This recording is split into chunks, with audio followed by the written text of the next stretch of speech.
Hello and welcome. I hope the sound of the rain is not too intrusive into the episode. It's not too distracting. Perhaps another moment just to allow the rain if it's heard.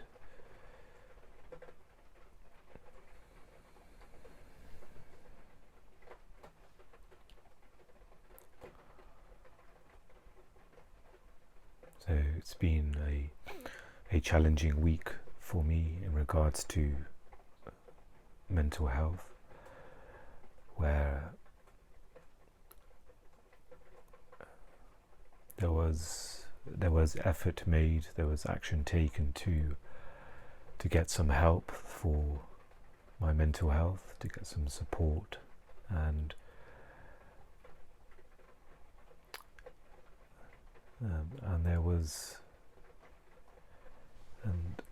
there seems to be an obstacle that can't be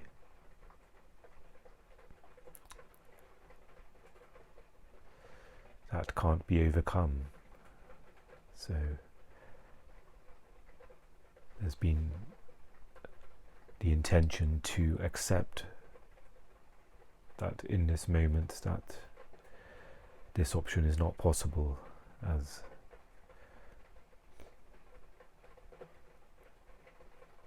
and I find myself being aware of the mind, trying to understand and process what had happened, of what the doctor may have said, or why I wasn't accepted in regards to getting some extra help, and also dealing with anger and frustration of trying to communicate that help is needed, but that being misinterpreted, and feeling as if I wasn't being heard and seen. And it ended up being a huge mess in my mind, and it was very hard to sort of logically process what was happening, what had happened, to reach the point I did. And so there almost had to be a conscious decision to let that go, to understand that there was nothing, as far as I'm aware, there's no other action that could be taken, and to accept the confusion of not knowing why.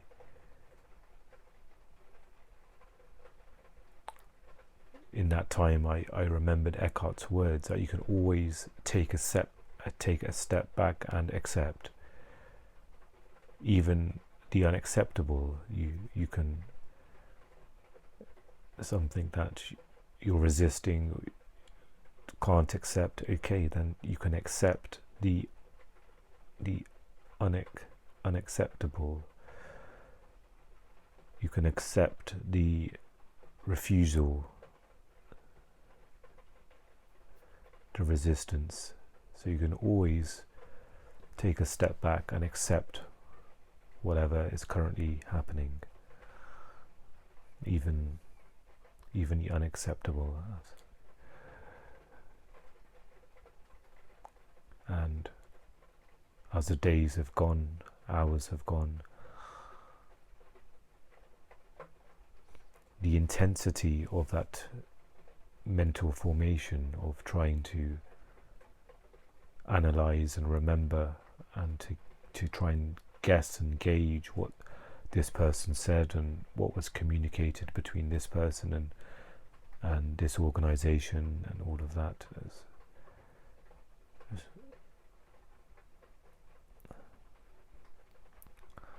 It was more just stepping into the present moment and understanding that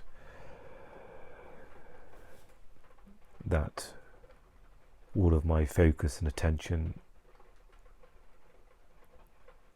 needs to be here in the now.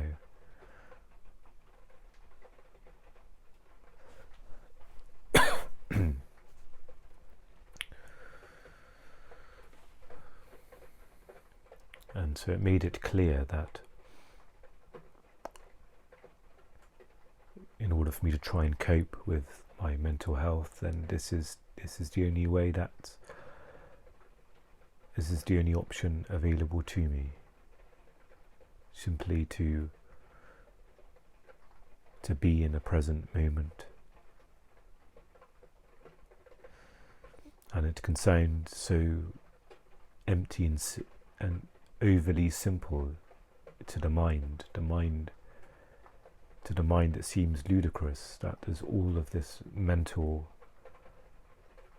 challenges and difficulties, issues, all of this going on, that I can sense this mental dysfunction.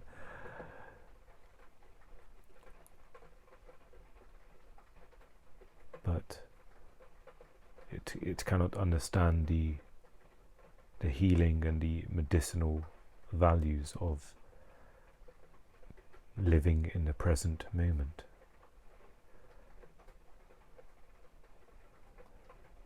But at this desperate stage of extreme mental health difficulty, sometimes you're almost forced to surrender. Life is so challenging that it's forced me to surrender. There's nothing else that I can do but that. So although there's been many moments of unconsciousness, that's okay. It's a very useful reminder that we are not. There isn't the aim of perfection to be completely present every moment. Just now, just this moment.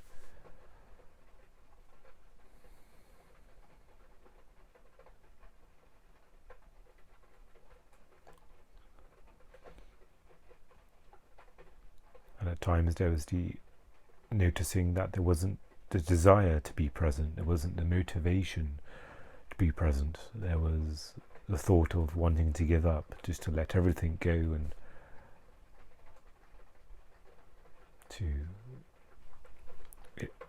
to engage in unhealthy behavior, whether it's with food or watching endless television, which for me would take a toll on that. Seems everything with balance, but there was the urge to unbalance myself.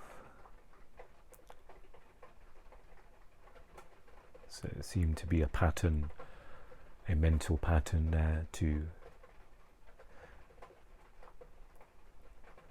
and so there was some effort to try and stabilize, to try and neutralize that urge, that mental formation, that habit.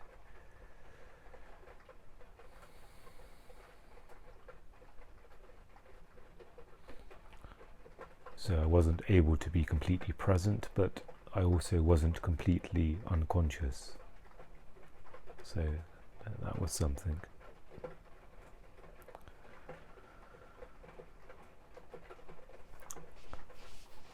So just a little sharing of a few of the challenges for me this week, and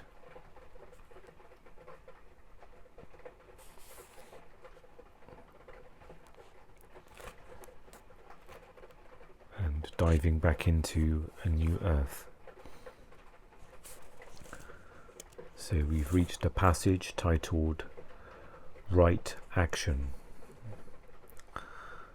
And the ego asks, how can I make this situation fulfill my needs Or how can I get to some other situation that will fulfill my needs? Presence is a state of inner spaciousness. When you are present, you ask, how do I respond to the needs of this situation, of this moment?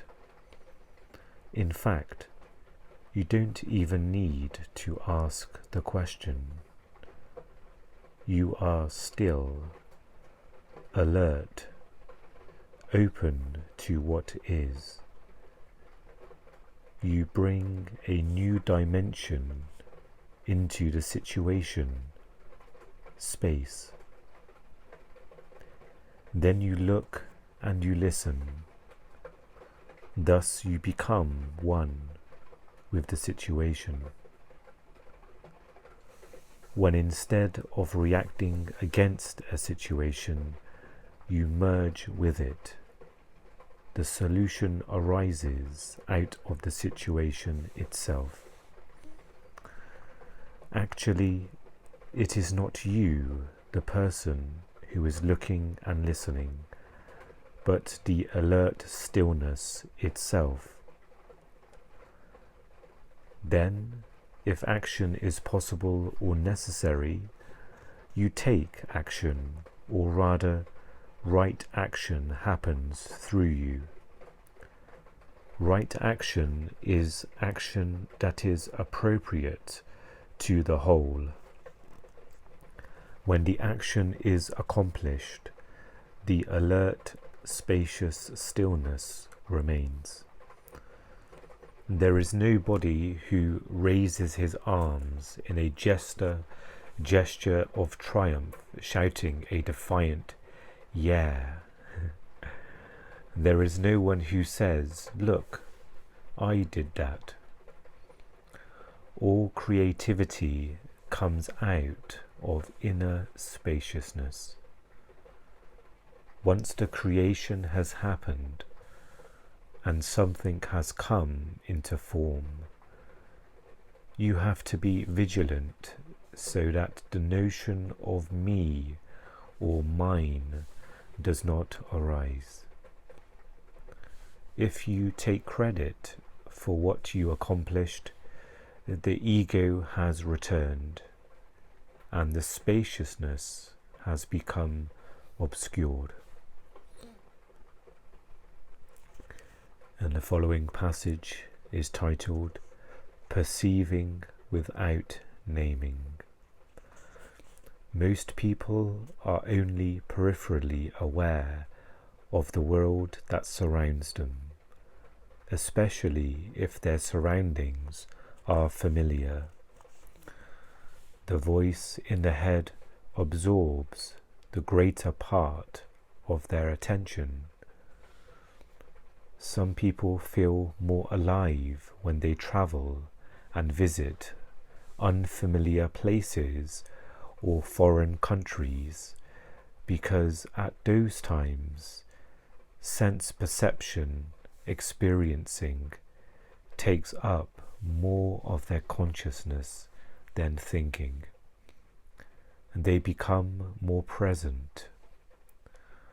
Others remain completely possessed by the voice in the head, even then. Their perceptions and experiences are distorted by instant judgments. They haven't really gone anywhere. Only their body is travelling, while they remain where they have always been, in their head. This is most people's reality. As soon as something is perceived, it is named, interpreted, compared with something else, liked, disliked, or called good or bad by the phantom self, the ego. And they are imprisoned in thought. They are imprisoned in thought forms, in object consciousness. You do not awaken spiritually until the compulsive and unconscious naming ceases, or at least you become aware of it and thus are able to observe it as it happens.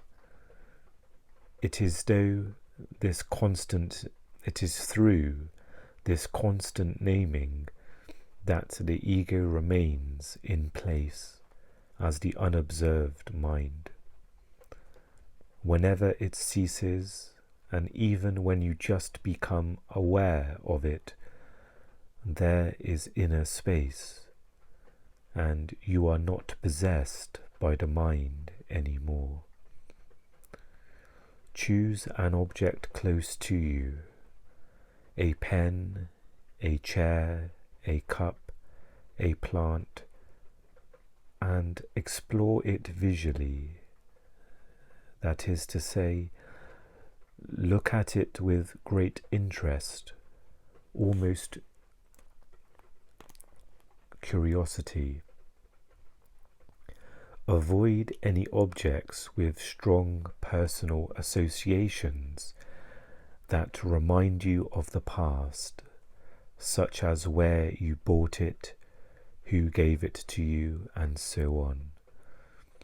Also avoid anything that has writing on it, such as a book or a bottle. It would stimulate thought.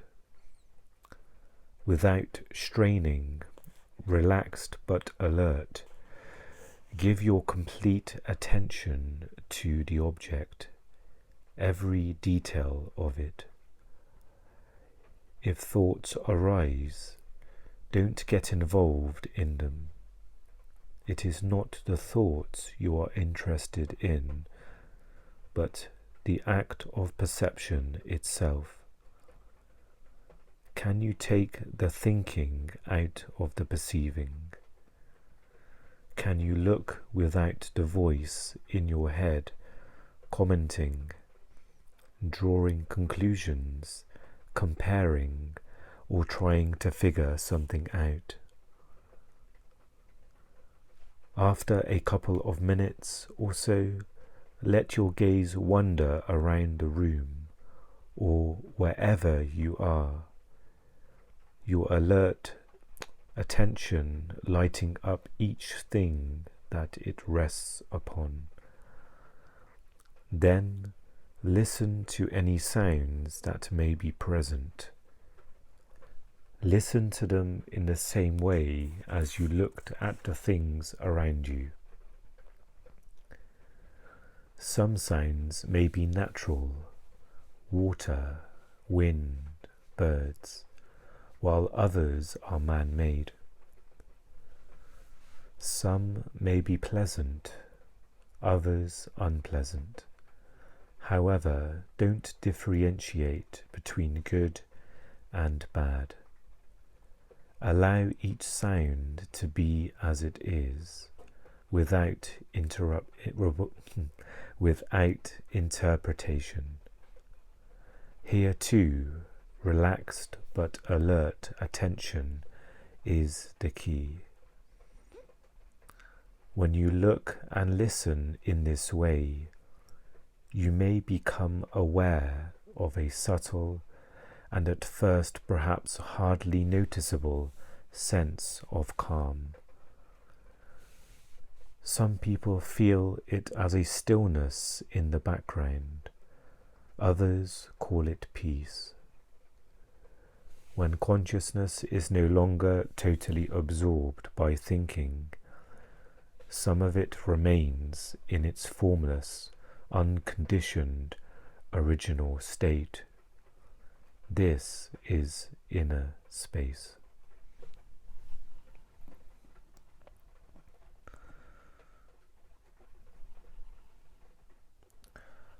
So perhaps that's a good place to pause or to end the reading for this episode.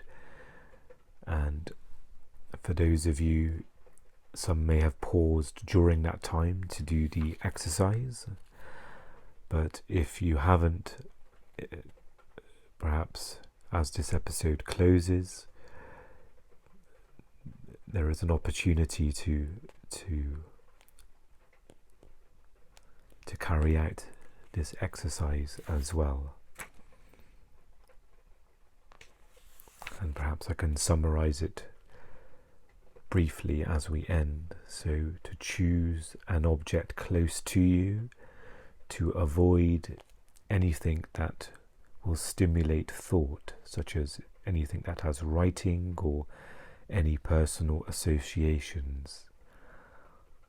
And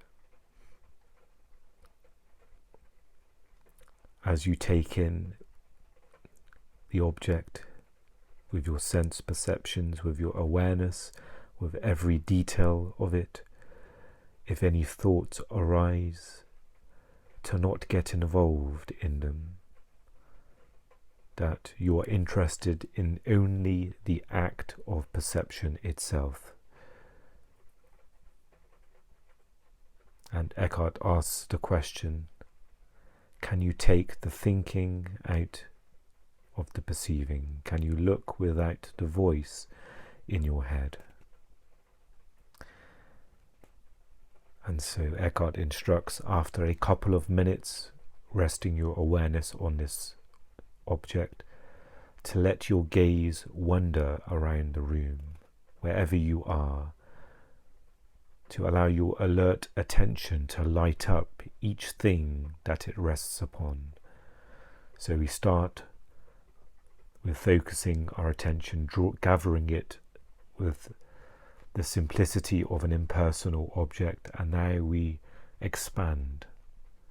We look at things that we perhaps look at every day, but now with the relaxed alertness. And then to also listen to any sounds that may be present, natural sounds or man-made sounds, to allow each sound to be as it is, again without interpretation.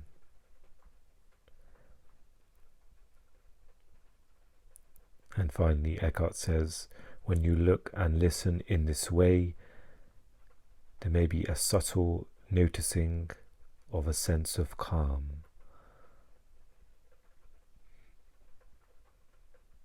And when consciousness is no longer absorbed by thinking,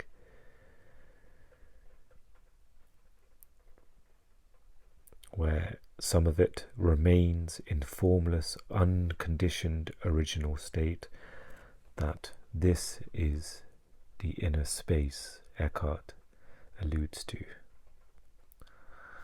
So I will leave it there. Thank you for joining me for this episode. I wish you well, and I will speak to you again very soon. Take care.